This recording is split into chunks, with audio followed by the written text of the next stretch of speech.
Okay.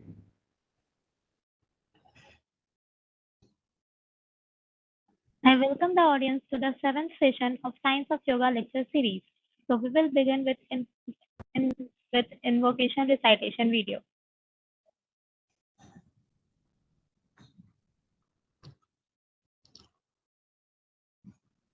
Should I begin?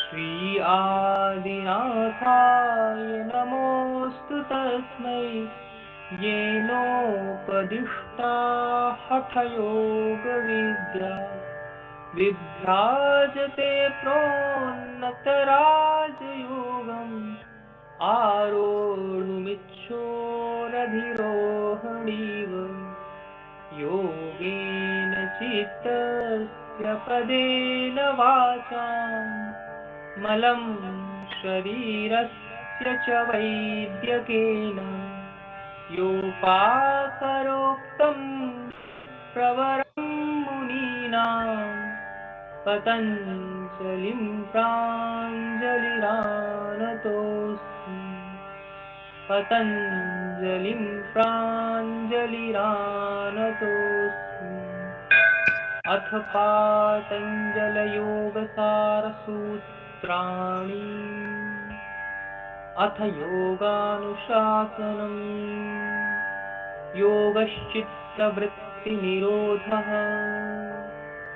तदा द्रष्टुः स्वरूपेव स्थानम् अभ्यासवैराग्याभ्यामतन्निरोधः यमनियमासन प्राणायामप्रत्याहारधारणा ध्यानसमाधयोऽष्टभङ्गानि त्रयमेकत्र संयमः पुरुषार्थशून्यानां गुणानां प्रतिप्रसवः कैवल्यं स्वरूपप्रतिष्ठा वा चितिशक्तिरिति।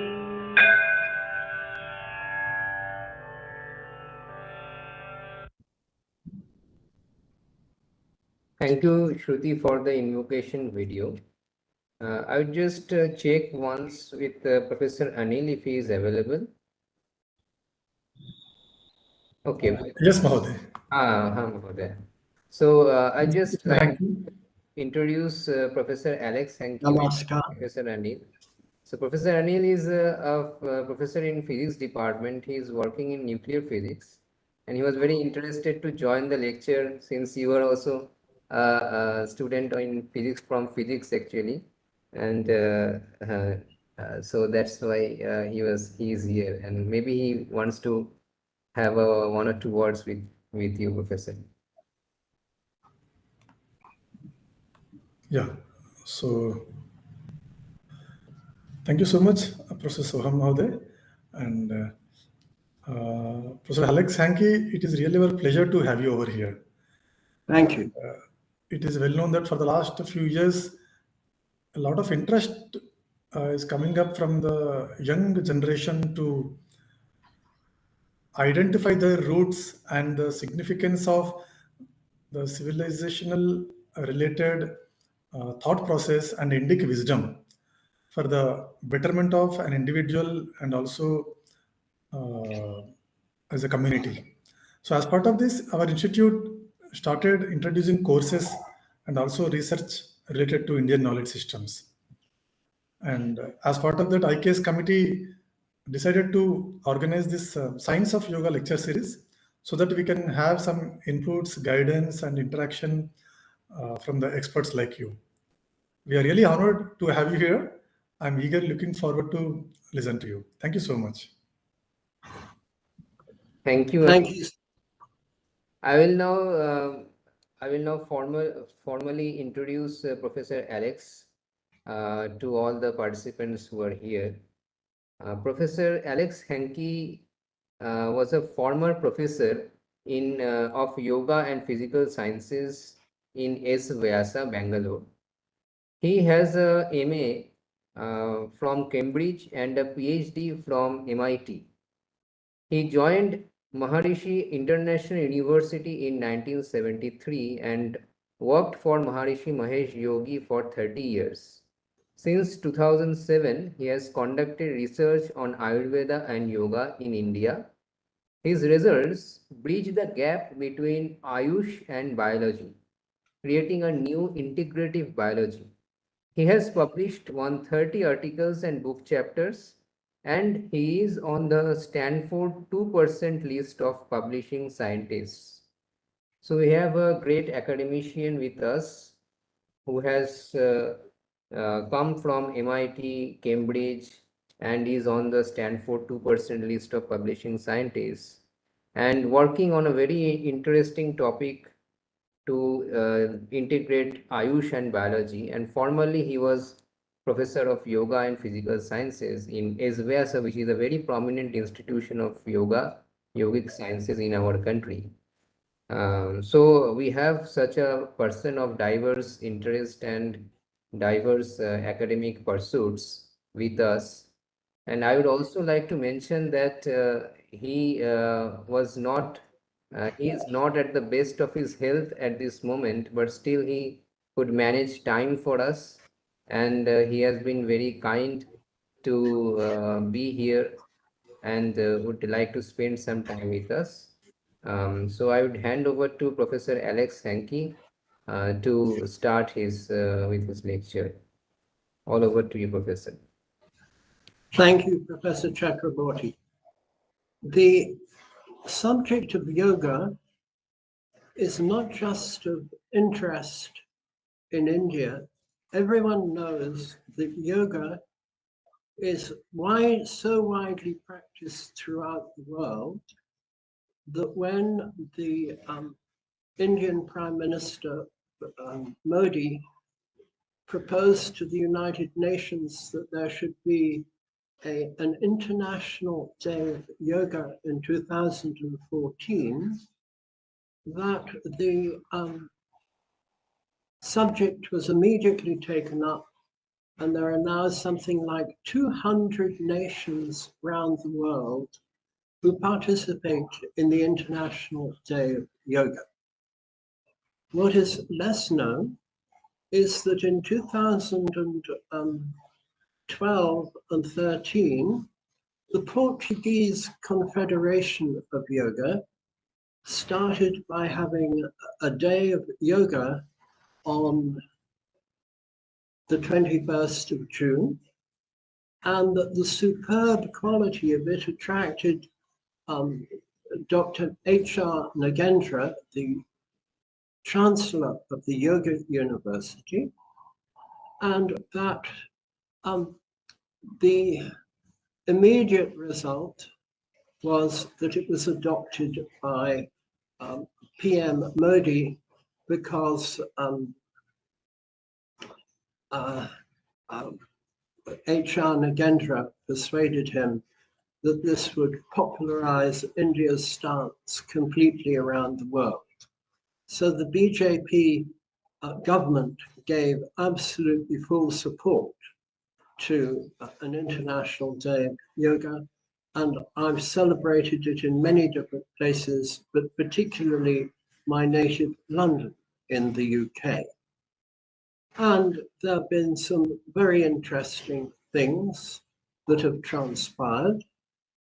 But one thing which is completely to be emphasized is that in most places where you learn yoga, one is not properly instructed in the practice of meditation, yoga dhyana. And let me come back to that very lovely summary of Maharishi Patanjali's Yoga Sutras that was given at the beginning. When you go from chapter 2 to chapter 3, there is the discussion at the end of chapter 2 of the fifth anga of yoga, the angas, the limbs of yoga. We all know, probably, we all know that yoga has 8 limbs, ashtangas. And the first 5 are called the Bahirangas, and the last 3 are called the Antarangas. So you have Yama, Niyama, Asana, Pranayama, and Pratyahara. And then you have Dharan, Dhyan, and Samadhi. Now, almost no system of yoga knows in India today, 1 or 2 exceptions, probably Sadhguru Jagi Vasudev is one of them. Maharishi Mahesh Yogi's system, including Maharishi Ayurveda, is another. But almost none of them know how to teach Pratyahara. And when you look at the definition of Pratyahara, it says at the end of chapter 2 of Yoga Sutras, I can't, without notes, I can't recall the exact verse, but it's somewhere around 250, 252 or 253. It says Pratyahara is to turn the mind inwards away from the senses. And when you mention this to most people who know about yoga, as there's a yoga department here in the place where I currently teach, Maharashtra Institute of Technology, World Peace University, they all say to you, but that's much too difficult. We couldn't possibly do that. Now, I then demonstrate to them what I was trained to teach in 1970. I have been, 1971. I have been teaching Pratyahara according to the system of transcendental meditation of Maharishi Mahesh Yogi, usually in India just called Mahesh Yogi. It's when I show them, they agree that actually nothing could be simpler. Rather than giving the entire YouTube a 10-minute demonstration, I'm just going to describe what is done. One asks the person who one is teaching the Pratyahara to close the eyes for a few seconds, to open the eyes, to do this 3 times, maximum of 30 seconds or 40 seconds. And you then ask them, when we close our eyes, naturally we feel some quietness, some silence, yes? And everyone, literally everyone, unless they have a severe mental condition like ADHD or some depression, everyone says, oh yes. Now, that becoming aware of the inner quietness is Pratyahara. What Pratyahara does not mean is going into a trance state. You see, if you direct the attention towards the quietness, you're not shutting off the 5 senses. The 5 senses are still working. If someone starts burning rubber, you will undoubtedly smell it. If there's a big flash of light, you will notice the brightness, although your eyes are closed. But if your attention isn't directed towards the 5 senses, then it can be directed towards the quietness. Now, this is another interesting point, because this tells you the next point I'm going to tell you at some length is that when you start directing the attention towards the quietness, the attention is not directed outwards. It, in fact, everyone agrees when one asks them after careful preparation, so it's absolutely clear, the attention is directed inwards, down the inside. And it's not difficult to do that if you're given the right instructions. So directing your attention away from the five senses towards the inner being, it's not quite the inner being at this level, it's not difficult, it's entirely natural. And this wisdom comes from the Shankaracharya tradition. My master Mahesh Yogi, his master was the Shankaracharya of Jyotirmas. He always referred to his master as his divinity, Swami Brahmananda, Jagadguru Shankaracharya, Swami Brahmananda Saraswati, Jagadguru Shankaracharya of Jyotirmat. So this comes with really the complete authority of the Shankara tradition, what we call the Shankara Nata Sampradaya. So you might say, well, what does this funny old Englishman know about yoga? Well, I think that I think that background means that even serious scholars of yoga in India will take this quite seriously.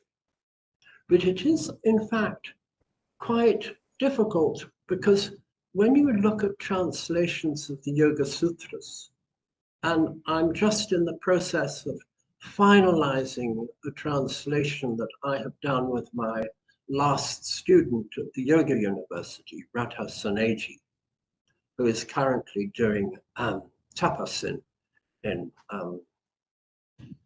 Rishikesh. Radha Saneji and I realized that this is quite a controversial matter. You see, the next question is, how is it that you proceed from pratyahara to the antarangas, dharana, dhyan, samadhi?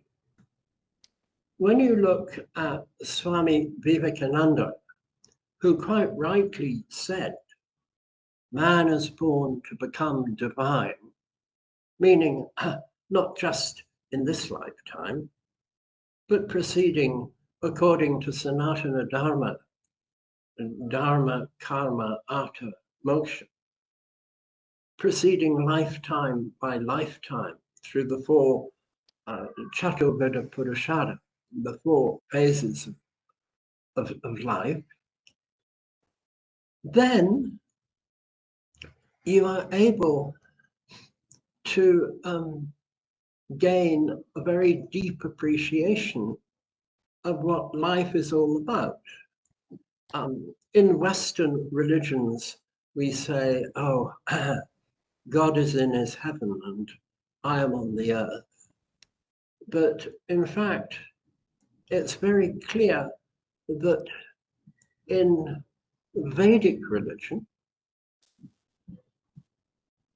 that the entire purpose of existing here on earth is to get yourself on the ladder which leads up to the divine. And it, as I said, it doesn't happen all at once. but it's a vision of life which is absolutely supreme. Each of us, and all animals as well, not just human souls, but animals with animal souls, are all on this progression of rising up to higher levels of experience and to the level of divinity comes within their grasp. There is a beautiful book which puts this from the perspective of a particular school of Tibetan Buddhism. It's called The Pool of Memory by Michal Levin, M-I-S-C-H-A-R-L, Michal Levin, L-E-V-I-N. She was born a South African housewife. She moved to England. She learned meditation. She slowly came into the orbit of the Tibetan Buddhists, and her book describes exactly how she was able to rise to this level of heaven where the great saints, and this is all these numerous realized souls in India, Sai Baba of Shirdi, Satya Sai Baba, Santa Janeshwara. Sorry, I'm naming principally Marathi saints because I live in this area. But there are so many souls, and the great Sufi saints. You know, there's a station in Delhi called Nizamuddin, and Nizamuddin was a great Sufi, and all the Brahmins recognized that his expositions were from the perspective of Brahman consciousness, and he had risen to this supreme level. So that is what is being described when you get to the end of Pada 4, which is much the shortest pada of the Yoga Sutras. And you may think that it's strange for Pada 1 to start with Atta Yoga Anushasanam, but you have to remember that no one wrote texts in the days of Maharishi Patanjali. So when you are going to discuss a particular topic, you had to say, all right, now students, the time for your lessons on yoga have begun. Atta Yoga Anushasanam.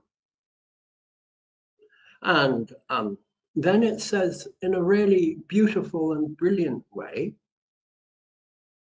Yoga Sutras says,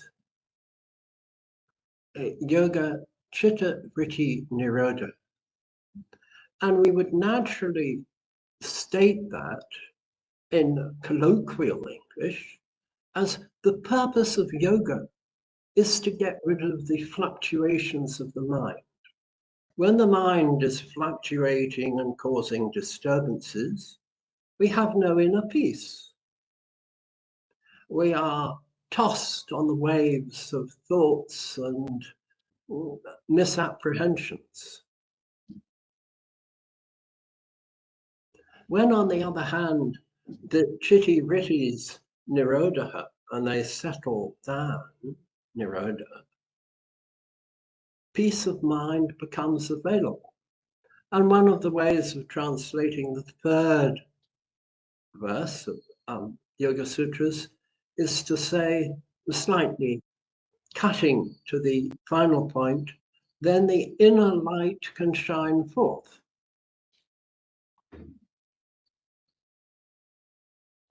Because after all, one of the ways of discussing the goal of yoga is to attain enlightenment. And there's a wonderful story in the Upanishads of a young boy who's sent into the wilderness with 100 cows. And he's told to come back when there are 1,000 cows. And of course, he hasn't been given a bull. So the story goes that Indra took pity on him, and Indra took the form of a bull, and by, the 100 cows became 1,000 cows. Very charming story. But there is deep symbolism in the meanings of the numbers 100 and 1,000. After all, in yoga, we know that Sahasra is a particular word with a particular application and a particular meaning, which is very, very central to the gaining of enlightenment. The Sahasra on the crown of the head has to be open so that the full weight, the full light of the divine can shine into and through the person and the personality. So here is my brief summary, and I do want to add one more thing. My brief summary of the structure of Yoga Sutras. When you come to the 3rd chapter, it turns out that this whole process is about gaining perfection of mind, siddhi, perfection. And there are numerous siddhis named. It doesn't mention the famous Ashta siddhis in very much detail, but there is huge significance in the perfections of mind, because when the Maharshis of old wanted to train their sons, they didn't just want them to, and daughters too in those days, Gargi. They didn't just want their sons and daughters to become enlightened, they wanted them to be able to serve the people. And so many of the siddhis which are mentioned are actually enabling the rishis and the maharshis to serve the people to a much deeper and greater extent and help them. For example, one of the siddhis named is Jyotishmati. And this is an ability to see the future, known in other circumstances as Jyotishmati Pragya, all seeing truth. And then the rishi can look at a newborn infant and foretell the future. And this, of course, gives rise to the subject of the Jyotish, which is Vedic astrology. But in the old days, the astrological chart, the Janma Kundali, was used by the rishi just to check that he'd got things right. These days, Jyotishis use the Kundali almost without exception. There are one or two famous Jyotishis who can do without it. But they use the Kundali in order to be able to make predictions in the life of the person. For instance, when I got this cold this week, I contacted the student from S-VYAS who had been my first graduate student and written a PhD thesis on the application of Jyotish to microbiology, that is, to the growth of microorganisms. And he very cleverly decided that the time when you infect a flask, you have a flask with a growth medium. And at a particular time, you infect it with the organism that you want to grow in it. And he decided that that would be the time to test as to whether it was a good muhurta.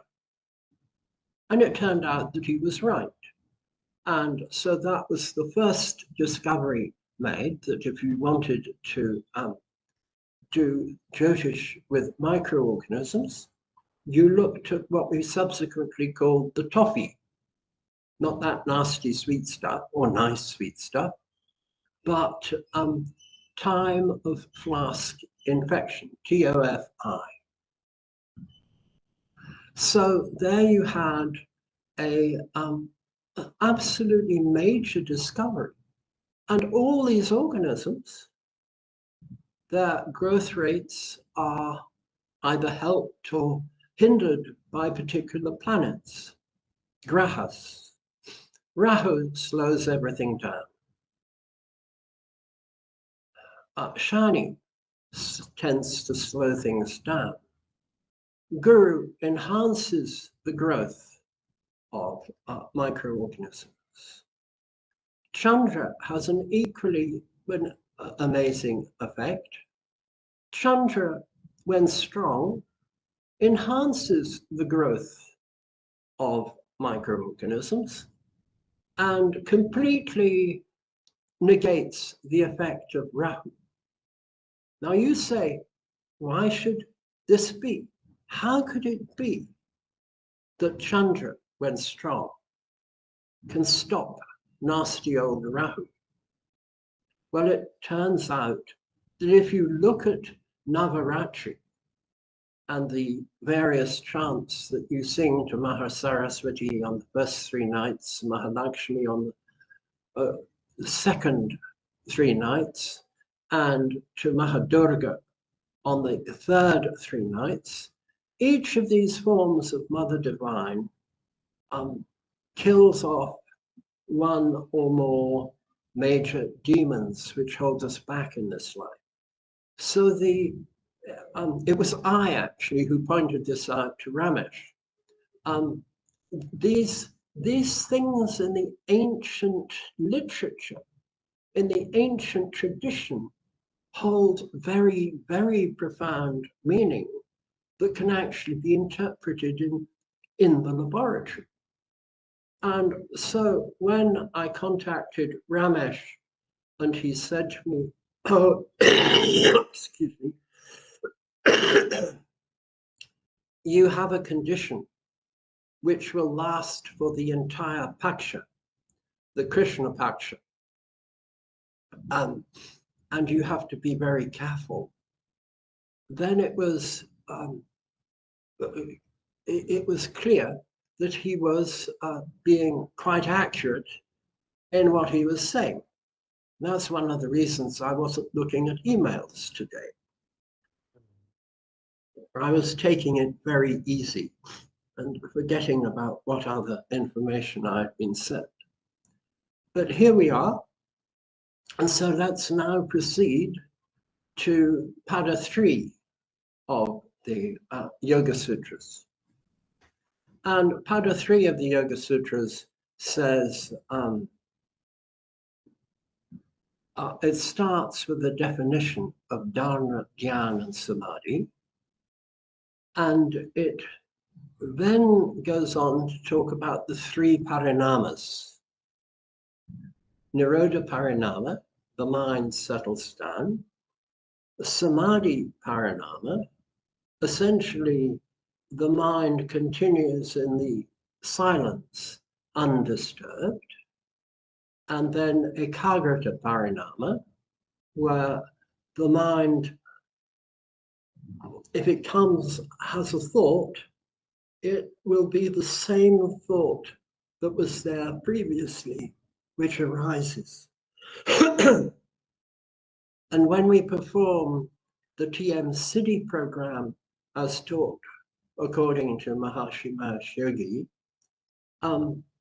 this is not overtly taught, but one realizes what an important principle it is that you are able to take one sutra And having used it once, gone back to the quietness, the silence, you then are able to come out with the same sutra and repeat it, and if necessary, another time as well.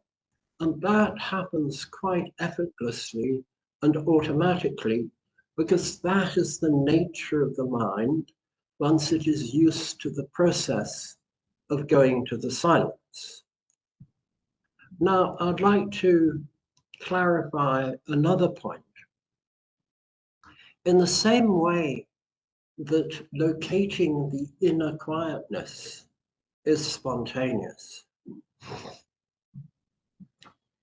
effortless, it couldn't be easier. Continuing to direct the attention towards it is also, one learns to do it. It is also quite easy. And when practicing yoga dhyana, the only mistake that you can really make is to try, because the process of trying in order to succeed, if at first you don't succeed, try and try again. We've all heard this phrase, but it doesn't apply to true meditation in the yoga tradition, because trying actually has a very interesting effect. It builds up high frequency waves in the EEG above 30 cycles per second. Once they're above 30 cycles per second, they are known as gamma waves. When a person directs the attention towards the inner quietness, they automatically begin alpha waves, which is characterized by inner peace. And as the alpha waves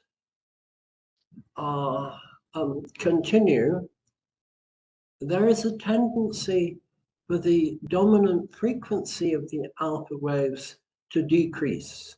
This happens over a protracted period of time, probably regular meditation over a period of 5 to 10 years. But the lower frequency alpha waves between 8 and 10 cycles per second have the additional association not of just of inner peace, shanti, they also have the connotation of bliss, ananda. So we had a lovely conference last autumn at NIMHANS, the National Institute for Mental Health and Neuroscience. And the professor of neurophysiology, Professor Bindu Guti, agreed with me that it would be worth having a program on the neurophysiology of Ananda, because you can't really translate Ananda. We say bliss in English, but that's a slightly blissninish word, and the word happiness doesn't quite describe it. It's one of those Sanskrit words where Sanskritists with inner experience know what it means, but it's very difficult to get an exact translation into any other language. So there we are. Pada 3, when you go and you look at the various sutras in Pada 3, are giving you a means to short circuit and speed up the path to enlightenment. And I should at this point mention that when you teach people Maha, as I have on many occasions, when you teach people Maharishi Mahesh Yogi's system of meditation, transcendental meditation, you are effectively taking them straight into the region of nirvichara samapati. In Padawan, various levels of samadhi are samadhi, because it's samadhi pada. Various levels of samadhi are described, but they are distinguished from those which carry a certain quality with them, which is described as being like when you lay a clear jewel on a colored background. The jewel reflects the color, and that is said to be samapati. And you can do it starting from a gross level of awareness, in which case it's called savitaka samapati, nirvitaka samapati, and then analogously on a subtle level, savichara samapati and nirvichara samapati.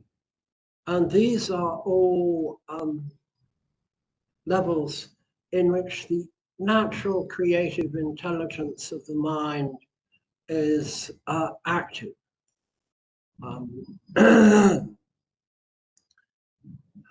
Asamprayoga samadhi. Samprayoga samadhi. And then you move on to the deepest levels, but they are really reserved for the next chapter.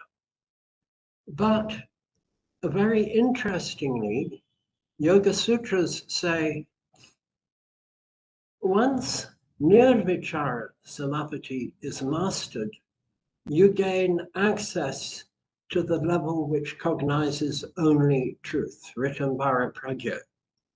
And it says something extremely profound. Once Ritambhara Pragya is mastered, then the mind goes beyond the generation of new karma. Now, this is very significant because there are so many ways of discussing liberation. But karma has to be worked off, it has to be worked out. Karma causes various sanskaras, and sanskaras are a nuisance when you meditate, because as the sanskaras get released, you generate thoughts, and then you have to remember that I'm not meant to be thinking, I'm actually meant to be meditating. And so you come back to the technique and you take it in again. The whole process of meditation initially is going in and coming out, diving in and coming out. And eventually, once the inner level of the mind gets more and more purified, then that level, which is samadhi parinama, comes to be available, where the mind can continue at the deep level. But that happens to very few people in an early stage of yoga practice, even if it is Ashtanga yoga practice. So the Yoga Sutras lay out in an absolutely masterful way the whole structure of what is going on. And I just want to comment on this. When we look at the first 3 sutras, or 4, it's as if they summarize the whole of the Yoga Sutras and the whole purpose. And this is like the abstract at the beginning of a scientific paper. You encapsulate the whole purpose of what you're writing in the first few sentences. Sutras 1, 2, 3, and 4. And if you look at Samadhi Pada, it covers the entire structure and the entire progress to Asamprayoga Samadhi. and enlightenment, but it does it from the perspective of samadhi. So it's a very good introduction and overview to the whole document. The second pada deals with lots of things, resistances that can come up, kleshas, and the problems that arise on the path. And it tells you the qualities. So two were beautifully put into the introduction here. You need persistence, abhyasa. You need vairagya. You need essentially indifference to the difficulties you're going to face. You have to have the courage, shown particularly by Lord Buddha, of going through the difficulties that arise as you are getting to the most advanced states on the path. And then you come and you get to Vibhuti Pada, the third chapter. Now, Vibhuti means fruits. So, sorry, I should have mentioned Sadhana Pada. If you look for the technically correct translation of sadhana, it means method.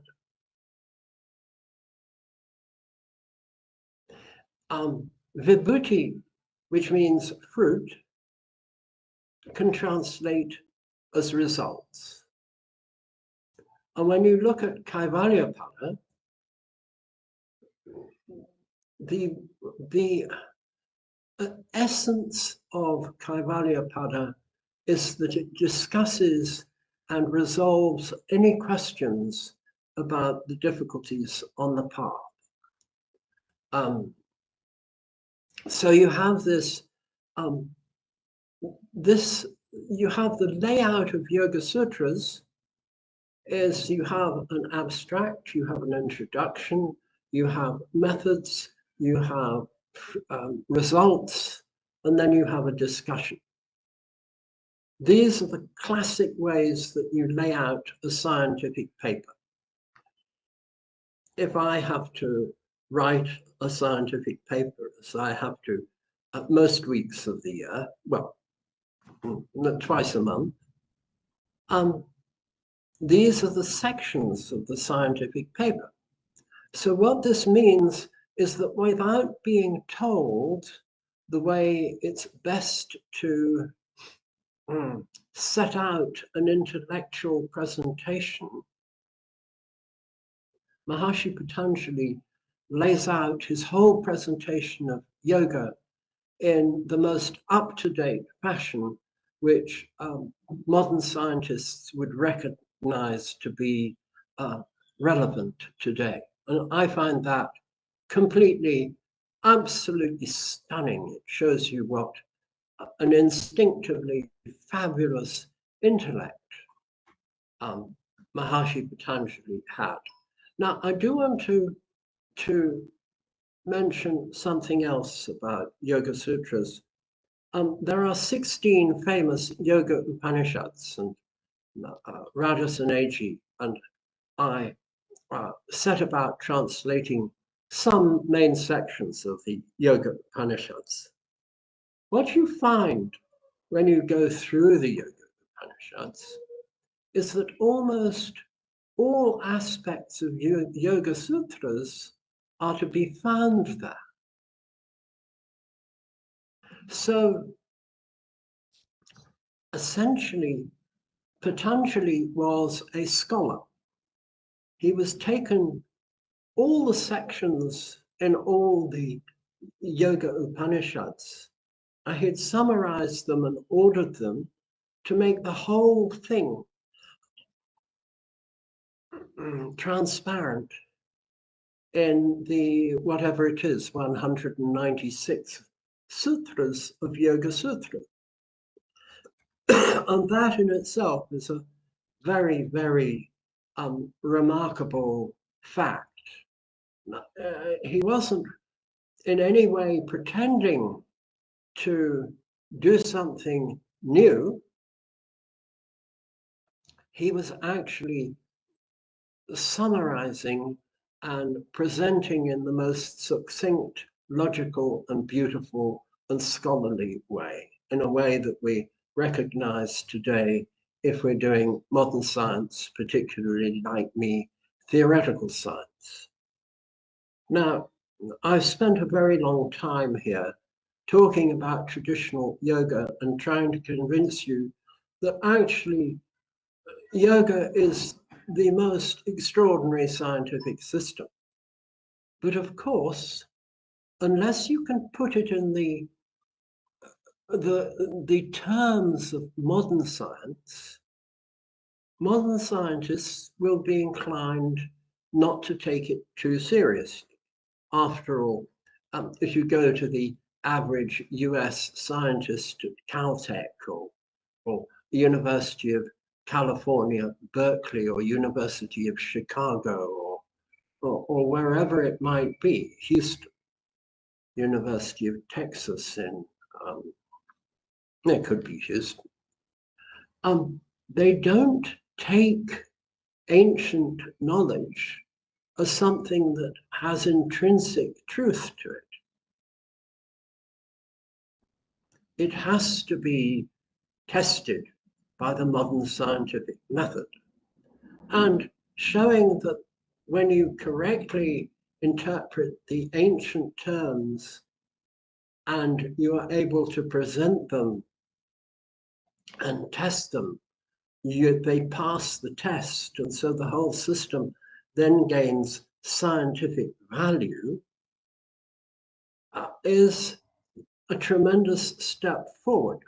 When I first joined Maharishi International University, Maharishi Mahesh Yogi set all the faculty a basic program of research. He said, look at the parallels, the analogies between the ancient sciences on the one hand, the ancient sciences, the Eastern sciences on the one hand, and the Western sciences, the modern sciences on the other, and see how the two fit together. And I have been doing and working on that task for a considerable time period. And it's been, I won't say it's been a rocky journey. It's had its ups and downs, but I think we've been making very good progress, so that my current research work with my head of department here, the head of the biology department, is to write a major paper called Integrative Biology for Integrative Medicine. And the word integrative was originally adopted by UK King Charles III in his then incarnation as, if I can put it that way, as Prince Charles, His Royal Highness Prince Charles. And integrative medicine was popularized as a concept. Now, what does it mean? It means that if you practice modern medicine, you should make the best use of the Ayush systems of medicine. That's in India. Don't worry about other countries.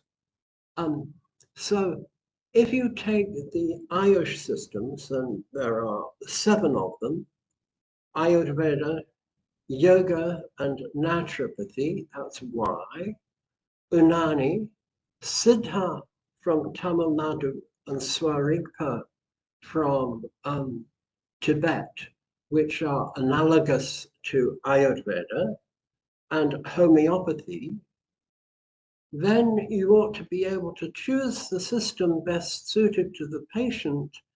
And the aim is to be able to cure chronic diseases without any side effects. And we have seen huge success in this program, and I'm convinced that that by really adopting this system and perfecting it, India will become the world capital of health and health promotion and actually curing chronic diseases.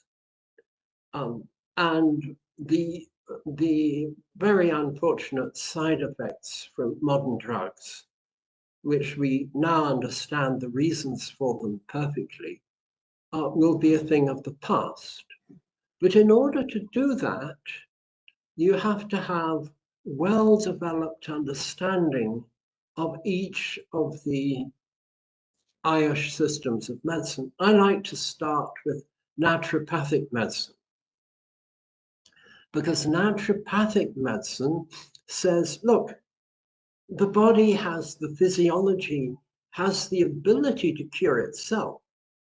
So if you give it deep rest, then the effect of the rest is to allow the problems which are niggling at it, they may even have manifested as quite severe illness, they will be able to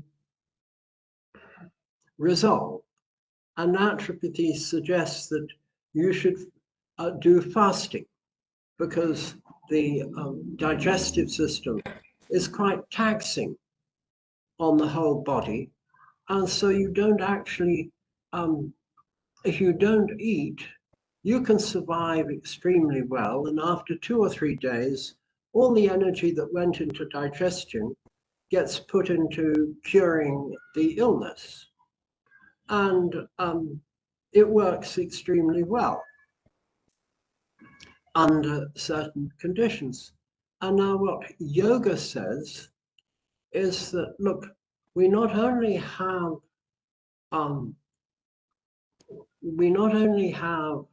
a life force energy, which is what naturopaths talk about it, but it's a life breath, prana. And there are certain yoga exercises, which everyone here will know about, which are called pranayama, pranayama, which are to do with the expansion, the strengthening of the prana. So when we perform Sukha Pranayam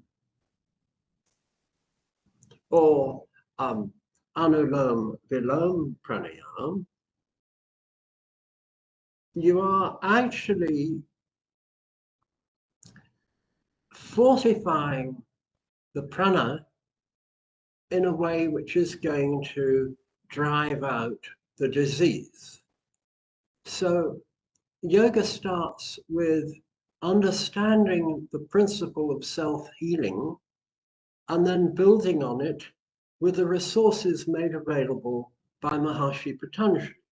And of course, there are major techniques, yoga kriyas like Kapalabhati, which make this happen even more effectively. Sorry, excuse me.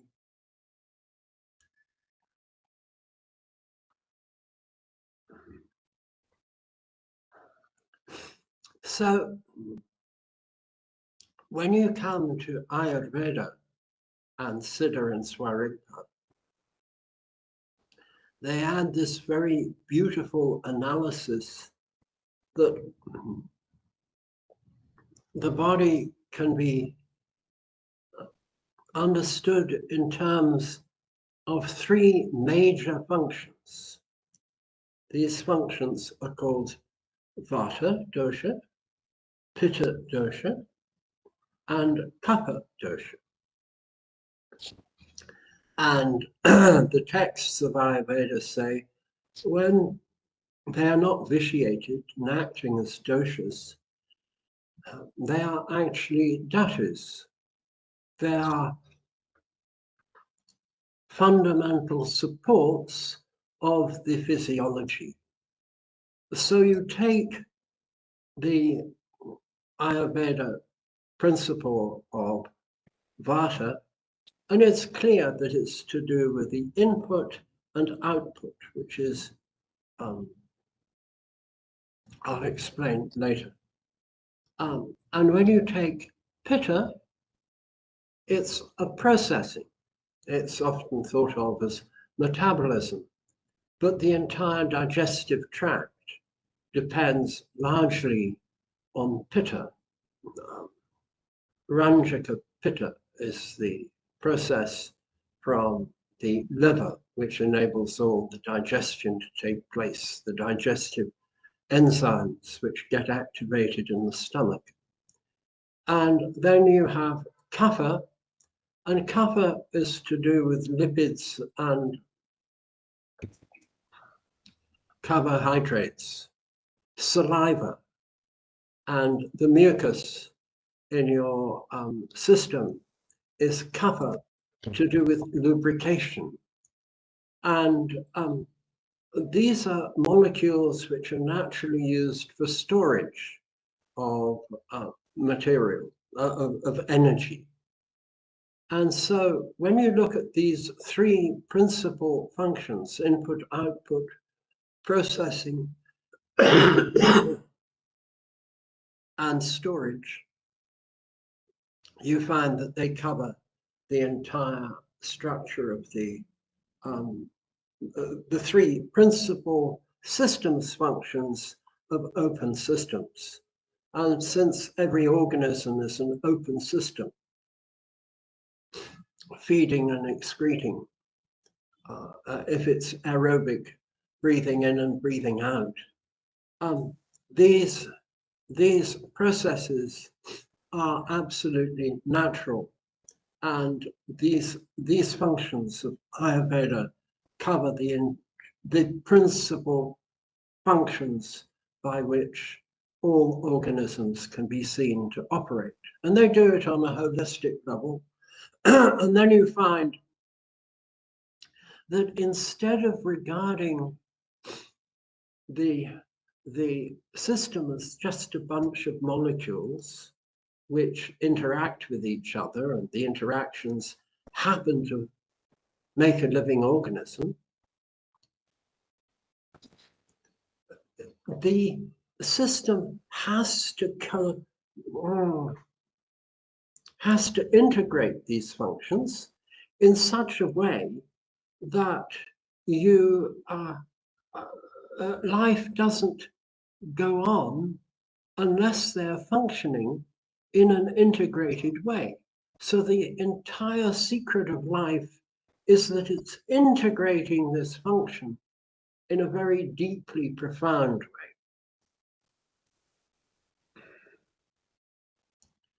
And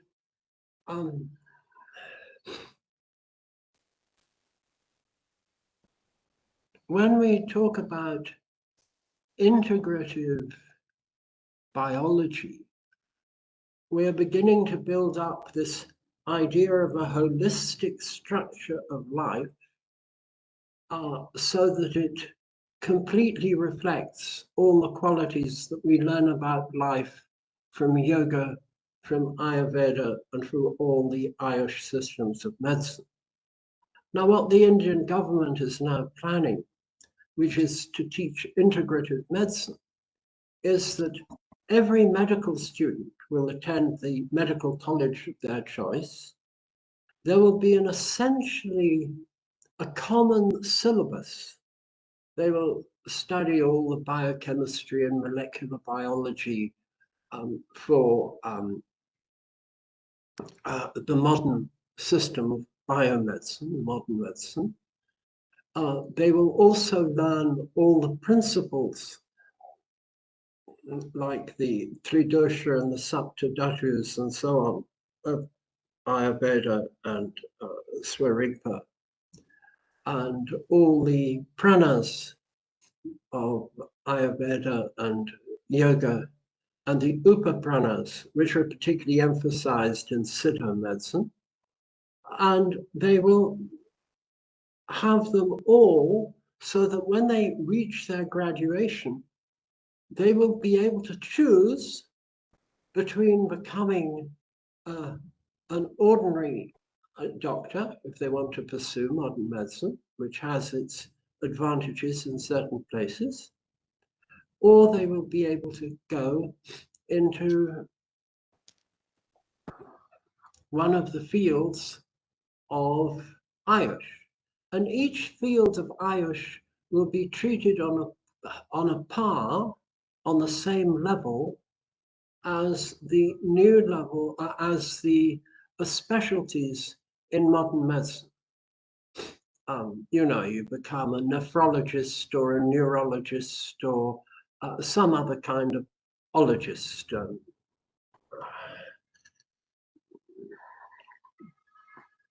There are lots of them. Or a psychiatrist applying to the mind.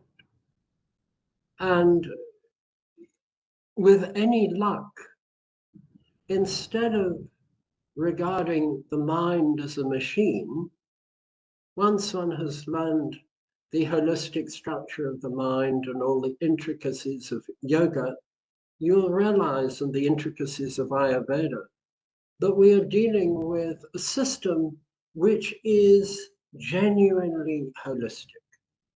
And we will be transformed from what in scientific terms one calls a reductionist system, which reduces everything to molecules and macromolecules, and thinks that it can explain the entirety of life in terms of molecules.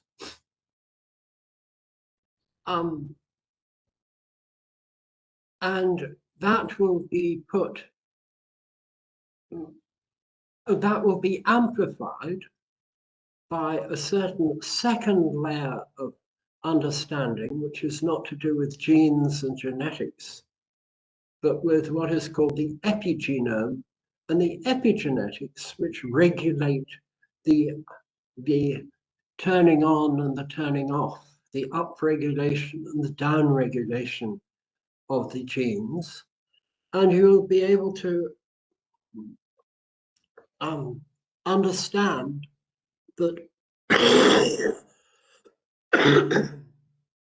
we'll be able to understand that we are actually dealing with a uniquely integrated structure of physiology and neurophysiology.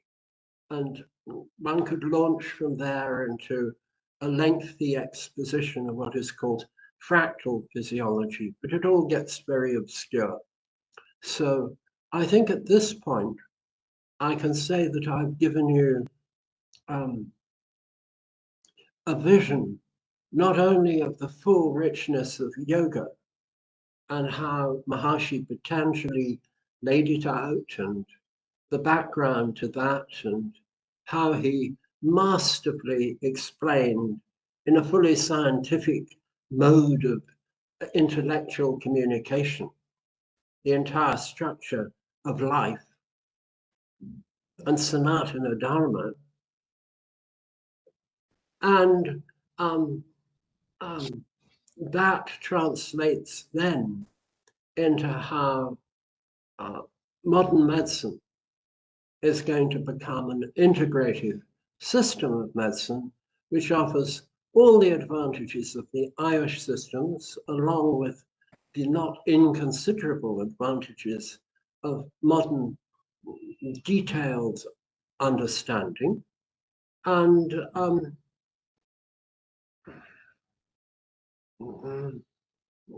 there should now come a time when India is truly regarded as the world leader in medicine. Because once this is fully integrated and fully understood, India will be able to cure all the world's, most of the world's ills without having to go through all the horrendous problems of modern drugs. So, namaskar. Thank you very much for bearing with me. And it was a wonderful lecture, Professor Hankey. You covered a lot, starting from yoga and also covering this new idea of integrative medicine and integrative biology. Are you there, Professor? Your video is, sorry, your video was stagnant, so I thought that you may be disconnected. So I was just checking. So at the end of the lecture, we usually take a few questions for the speaker, but looking at the, so I already mentioned that Professor Hankey is not at the best of his health at this moment. He also mentioned that in between. So maybe we can just have 1 or 2 questions only for today. I'm happy to continue and answer questions. Okay, we'll see. Then please raise your hands. Yes, we have Kumar. I will unmute him. You can ask your question, Kumar.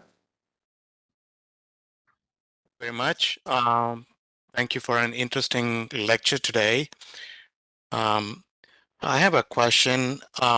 What is the meditation or yoga practice that initiates one's mind to be in alpha wave? Are there any online resources you recommend to be in alpha wave meditation? Thank you. You see, from my perspective, once you start using these feedback methods, you're not meditating. Because in order to get the feedback, the mind has to be slightly directed outwards, whereas the whole process of meditation is to direct the mind inwards. I've missed out a certain section of the lecture, which I can now use this question to clarify the answer, right? If you look at Taittiriya Upanishad, it contains a section called Shiksha. It's the first of the Vedangas, and it was used to help the young Rishi Pandits memorize Veda. So Shiksha names 4 levels of speech. What I'm speaking now is Vaikari speech, words. Underneath that, there are the words that come up at the back of my mind and are the words that I want to say next. And that level is Madhyama. Now, to give you, just to illustrate this slightly, if you perform japa, mantra japa is classically considered a spiritualizing process. You can either perform japa out loud, counting your beads as you do it. You're probably, whatever they could be, tulsi beads or rudraksha beads.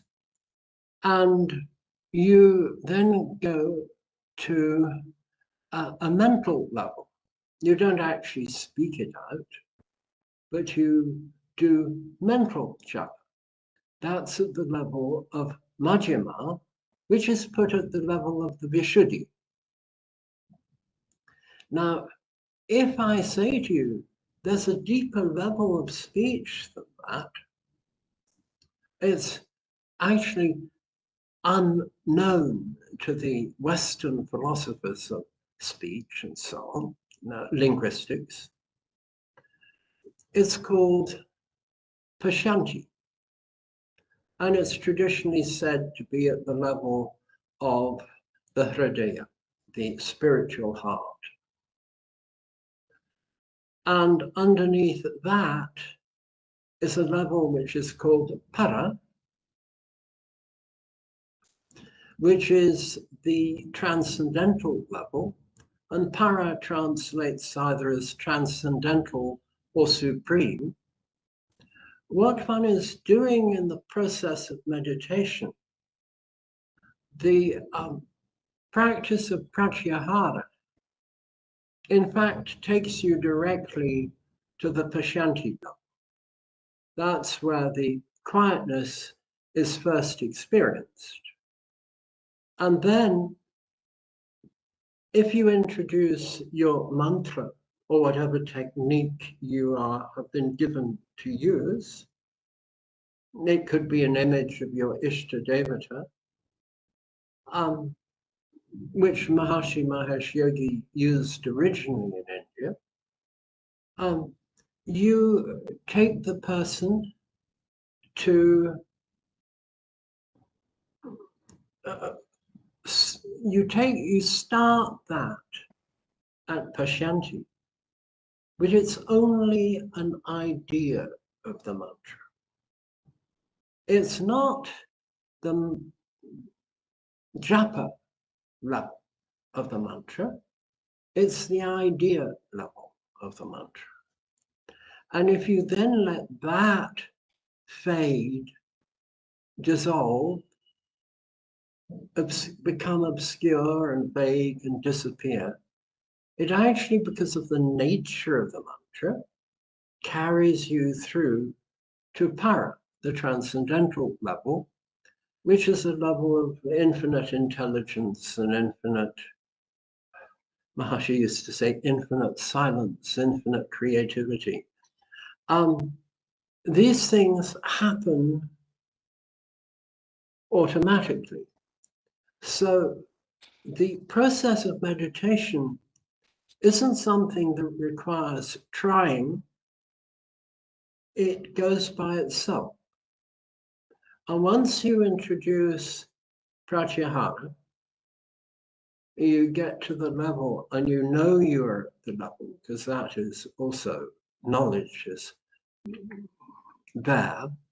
You know that you're at the level of Vishanti, and you then introduce an idea of the mantra, because you don't want to bring yourself up to Madhyama again.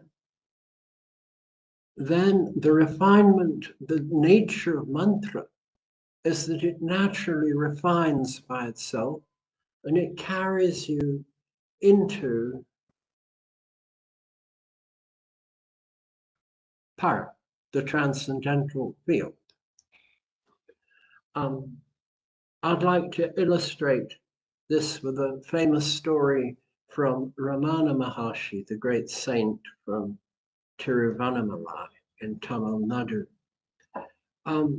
There was a famous scholar who wanted to clarify whether he'd been practicing meditation correctly. And he went to his friends in Tiruvannamalai and said, who can I ask? Who can I ask? And they said, well, this young boy who is at the temple, and he spends most of his time in samadhi. So you go and you wait for him to come out, which may be an hour or two or more. And then you hand him a written note, and he won't give you a spoken answer. All his answers are given by writing the answer. And so Kavyakanta Ganapati Muni, he was called. He was a Kavyakanta, could spontaneously write Sanskrit verses. Ganapati Muni went to see him, and he waited for him to come out of meditation, and he put his question to him.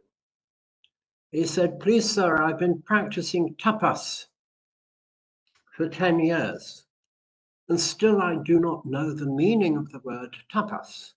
Now, he used this word tapas in the sense used in Yoga Sutras, where it's, what is it? It's one of the niyamas, I think. Forgive me if I'm wrong. Anyhow, it's one of the main activities of yoga, tapas. And once he'd given this question, the young man didn't start to write. He looked at him intensively for 10 minutes. When he was absolutely convinced of the sincerity of the question, he broke 7 years manam. That tells you what a brilliant question it was. He said, look, Tapas is when the mind contacts the source of thought. When the mind contacts the source of thought, that is tapas. And then he thought again, and he gave a slightly different answer. He said, when the mind contacts the source of the mantra sound, that is tapas. Now, Maharishi Mahesh Yogi always described the level of para as the actual source of thought. Well, that's what it is in the 4 levels of Vaikari, 4 levels of speech. Para, the source; Pashanti, the level of the idea; Pashanti, Madhyama, the level of the mental words; Vaikari, the level of the spoken words. And you see that these different systems, although Tiruvannamalai is in Tamil Nadu, probably deeply influenced by Maharishi Agastya. The systems are in complete agreement with each other, and they are mutually supporting, and you see just how extraordinarily profound they are. I hope that is a help. If I haven't quite answered your question, there's still doubts, do clarify. Okay, we'll take the second question from Parag Samil. Parag, I'm unmuting you. You can ask your question.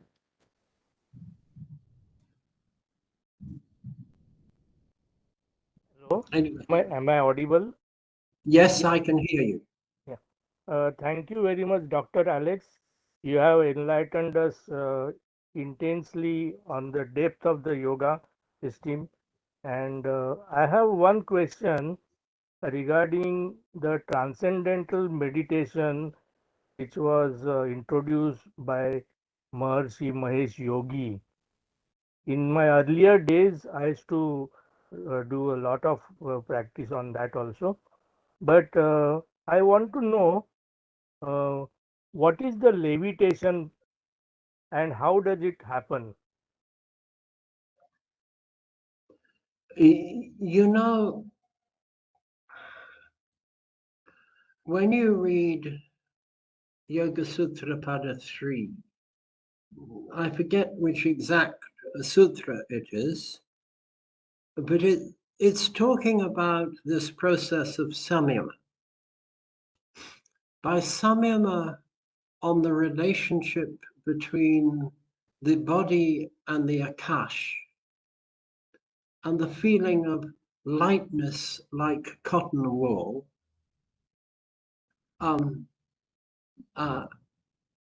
levitation can be achieved.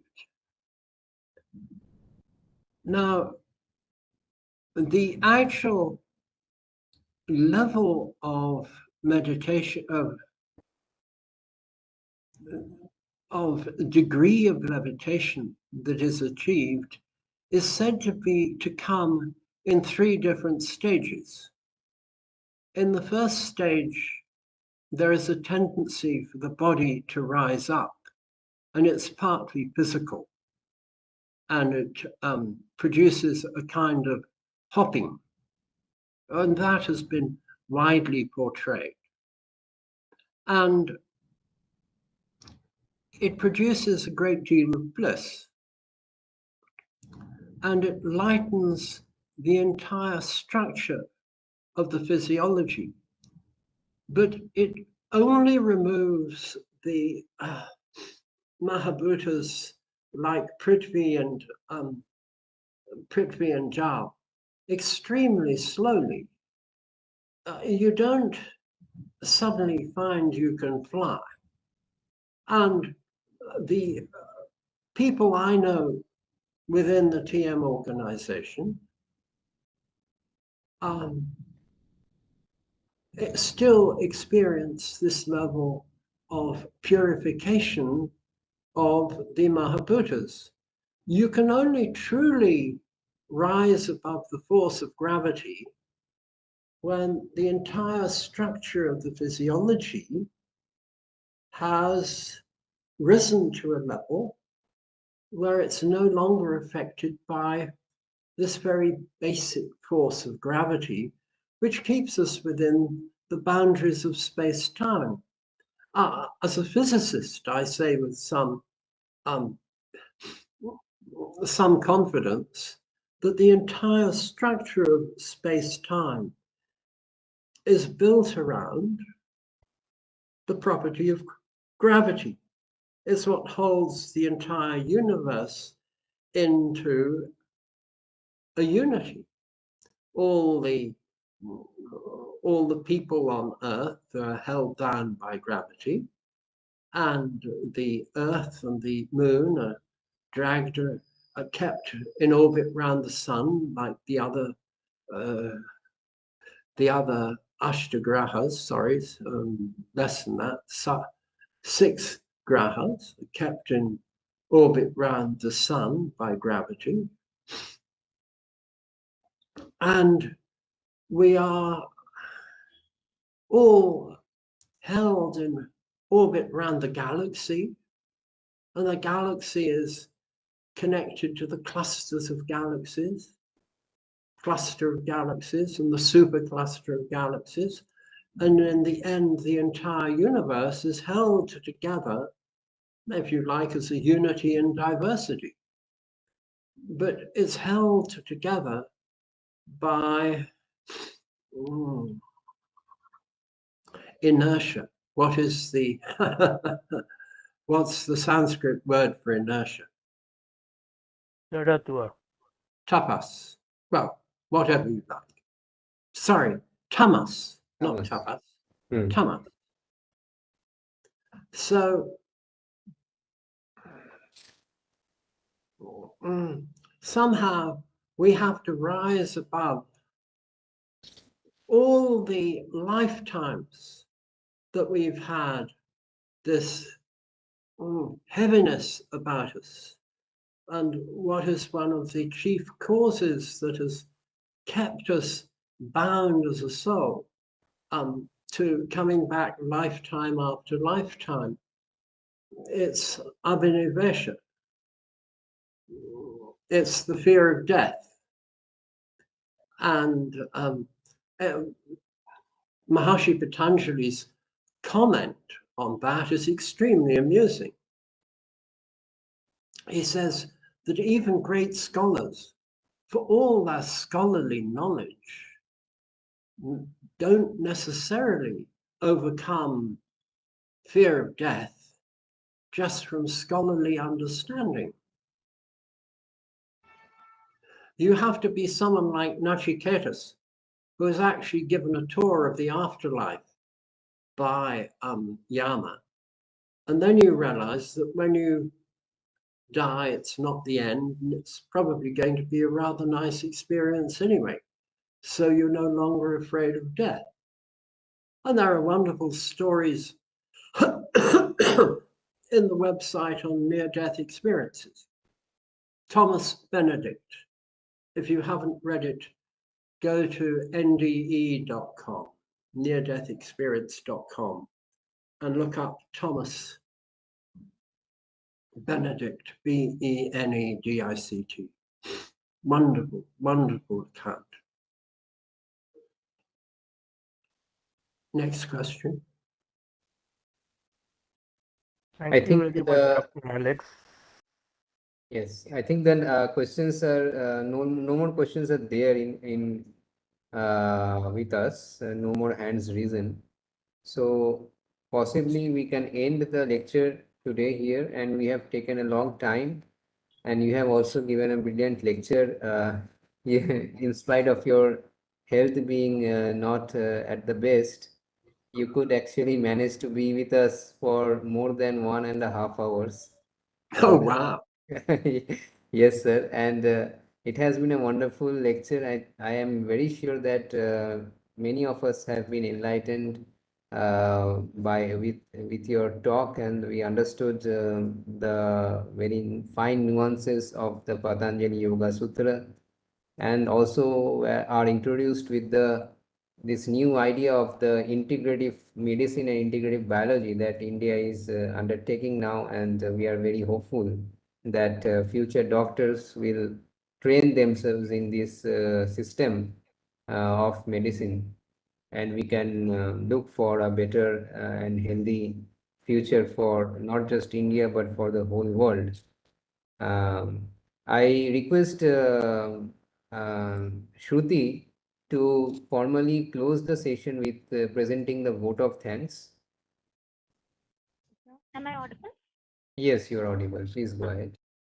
At the very first, we thank Professor Alex Hankey for accepting our invitation and adjusting his routine to make time for this lecture. I am sure the lecture would have given a lot of takeaways to the audience. Coming to the audience, we must extend our heartfelt thanks and gratitude to the overwhelming support we have obtained from them for our lecture series. With the registration marks crossing over 1350, the success of this lecture series cannot be possible without your overwhelming support. We thank our Director, Professor K.K. Pant, and our Dean of Academic Affairs, Professor Apur Kumar Sharma, for lending their constant support to our efforts. We also thank Professor Anil Kumar Gaurisetti for his able leadership to the IKS Committee of IIT Roorkee and being a source of encouragement and enthusiasm for all of us. We also thank the various IIT Roorkee authorities and officers who had always been available to solve our problems and extend their support in organizing the lecture series.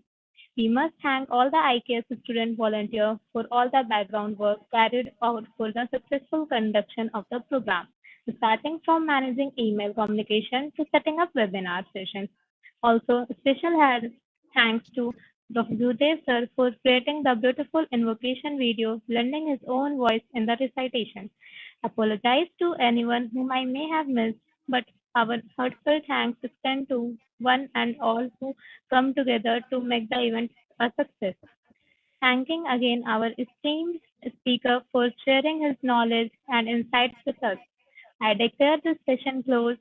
Our next session is on 11th August, for which communication will be sent to all in due time. We officially end the session with Shanti mantra. सर्वे भवन्तु सुखिनः सर्वे सन्तु निरामया सर्वे भद्राणि पश्यन्तु मा कश्चित् दुःखभाग् भवेत् ॐ शान्ति शान्ति शान्तिः नमो नमः.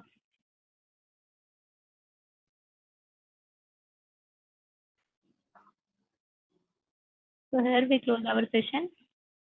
Yes.